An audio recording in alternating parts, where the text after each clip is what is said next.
Hi everybody, it's Diana.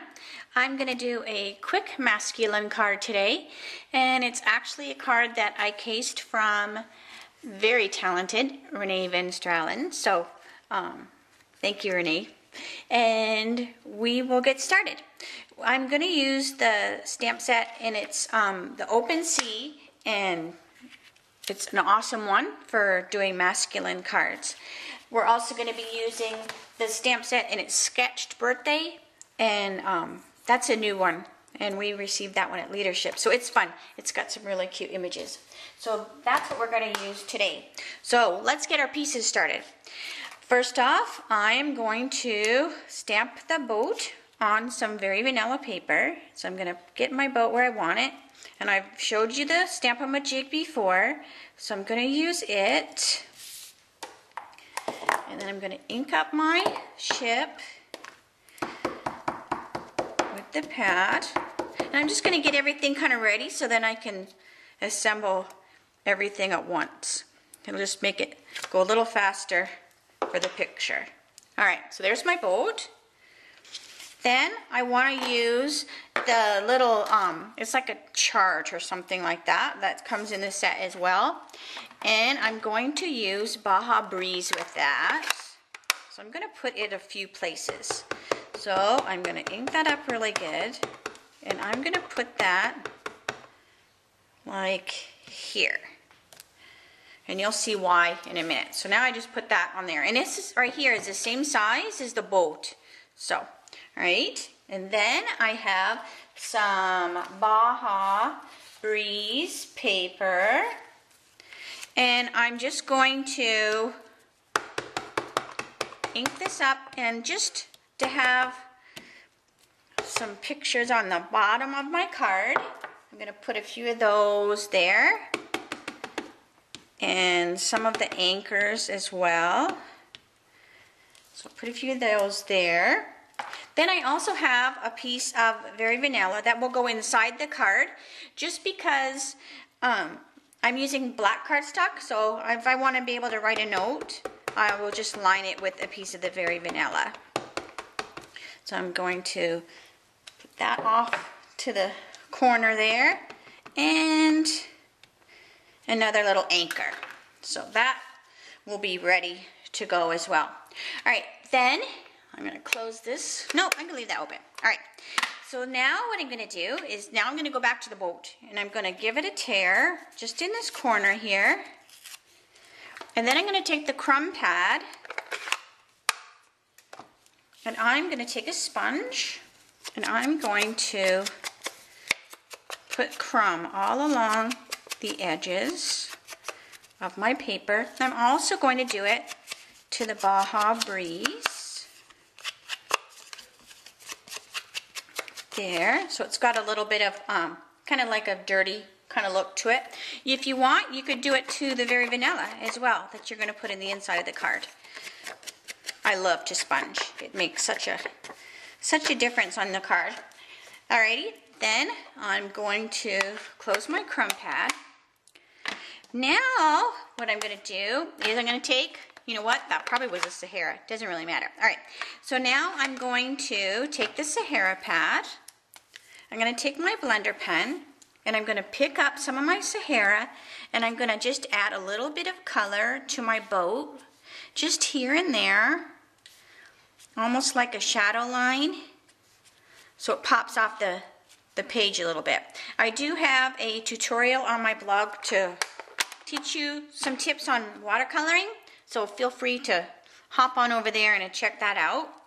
Then I want to use the Baja Breeze, and I'm going to pick up some of that, and now I'm going to add a little bit of color to the water. So this one is just going to go really, really fast. I'm not going to be too crazy when I'm coloring it. So just a little bit here and there with the Baja. And then I'm going to use the Cherry Cobbler. So just like I did with the other pads, I'm going to squeeze. It puts a little bit of color on the lid.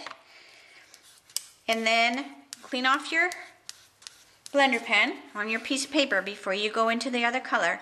Now I'm using the red last. You always want to color with red the very end. That way, if you are, well, for one thing, you don't have to clean the blender pen as much because the red is so strong, it will go over everything. But if I'm coloring along and I have this red and I'm like, oh, I need to add blue, if you brush up against that red, you'll pull the red like into your water or whatever you're doing that's the lighter color. So it's just easier to do the red at the end. So then I'm just going to clean that off and put the lid on it, and then my boat's ready. So remember I had this piece here and I stamped a little bit of that graph or whatever that is, the chart. But what that's going to do is where I tore the paper, when I glue this on here, now you're going to see that behind there, like that. So see?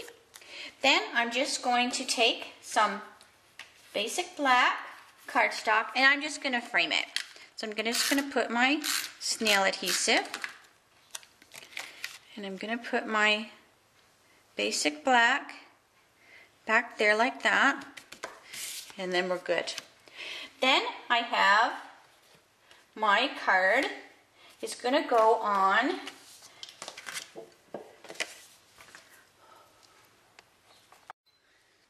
so now this is going to go on my black piece right here. So first I'm going to, I'll put my Baja paper there. Then I also have some really cute red paper. So this will tell me what, you can tell what I did first. So I did that because now I have to remember. So I'm going to put the red paper on first, just because of the way I have it cut. So always check before you glue. Alright, so the red paper went down. And I will put a list of what I'm using because I know it's the circus paper, but I can't remember exactly what it's called. So, and then I'm going to put my Baja paper there. Now I'm going to take a piece of the basic gray taffeta and I'm just going to use glue dots. So take a glue dot, push that on there, push the other end onto the other side, and now the glue dots are on the end of the ribbon. Then I'm just going to take this here like that, and now this will go around here like that. So now it just covers that seam up.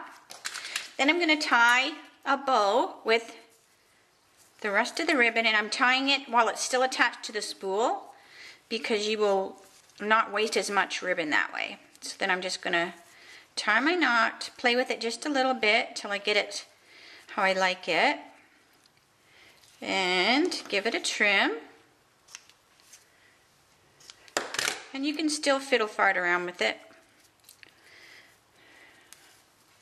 Just kind of mess with it. Alright, so now I like that. And then I'm going to take the glue dot and just put a glue dot there. And now my bow is just going to get glued on there. So it's not like wrapped around like it looks like it, but it just makes it easier. Then the little happy birthday, that's that from that set that I showed you. I'm going to use a couple glue dots to stick that on there. So I'm going to put the glue dot, but I'm going to stack a couple of them. So I don't want it as high as a dimensional would be. So I'm just going to put a few glue dots. And that's going to go down here on the bottom. And I love it because it's a fun looking greeting. This looks kind of boyish. Then I want to have this do the same thing. So I'm going to put a few glue dots on the back. And you can use dimensionals if you want. I'm just being silly with the glue dots, but I'm a glue dot crazy person. Alright, so then I'm going to stick this on here like that. Very, very easy. Now remember, we had that piece of vanilla, and that's going to go on the inside. So this is your card that we're going to glue the front on. And remember what I always say, when there's ribbon or something that doesn't allow the cardstock to adhere to cardstock, you need to use glue dots. So you get a little bit of height, so it will clear that ribbon. So I am going to put one glue dot in each corner, and then it's going to go onto the front of the card like that. And I just did black onto the black, so it has a little bit of a frame. And then here is that piece of vanilla. And I'm just going to put some adhesive on the back and stick that in there. And how cute! And then what you can do is I'm going to put a little piece of that same red paper that was on the front. I'm going to put that on the bottom too, just to add a little bit of color on the bottom. So we'll stick that down there like that. And then that makes the cutest card, doesn't it? I'll flip it. I flipped it. It's probably upside down now. So that makes a really cute masculine card. And then it gives you some spot on there to write happy birthday, you know, hope it's a great one. If you leave the happy birthday off, you would make a really good Father's Day card. So anyways, hopefully you learned a few things, and I'll try not to take so long to get back with you with another video. So have a good one. I'll talk to you later. Bye.